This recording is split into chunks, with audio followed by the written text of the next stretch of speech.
ദൈവം ഈ ഭൂമിയിലാക്കി വെച്ച ഗ്രഹവിചാരകത്തിൽപ്പെട്ടതാണ് തൻ്റെ സഭ.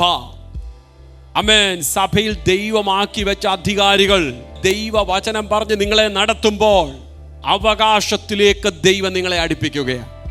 ആ ഒരു ആത്മിക പക്വതയിലേക്ക് ദൈവം നമ്മെ വളർത്തുകയാണ്. നാം ഓരോ കൂട്ടായ്മ കൂടി കൈയടിച്ചു, അന്യഭാഷ പറഞ്ഞു, പ്രാർത്ഥിച്ചു പിരിയാനല്ല. നമ്മുടെ ജീവിതത്തിൽ ഒരു പക്വത വേണം. ആത്മീകമായ ഒരു പക്വത ഉണ്ടാകണം. ഞാൻ സ്നാനപ്പെട്ടിട്ട് 10 വർഷമായി പാസ്റ്ററെ, 15 വർഷമായി. പക്ഷെ ചില കാര്യങ്ങളിൽ ഭയങ്കര നിർബന്ധമാണ്, ഭയങ്കര പിടിവാശിയാണ്. അതിൻ്റെ അർത്ഥം എന്തുവാ? ശൈശവം വിട്ട് മാറിയിട്ടില്ല ആത്മീകമായി. പ്രായമേറി എന്നും പറഞ്ഞ് ഒരാൾക്ക് പക്വത വരണമെന്നൊന്നുമില്ല. ശൈശവം മാറണമെങ്കിൽ പക്വതയിലേക്ക് എത്തണം.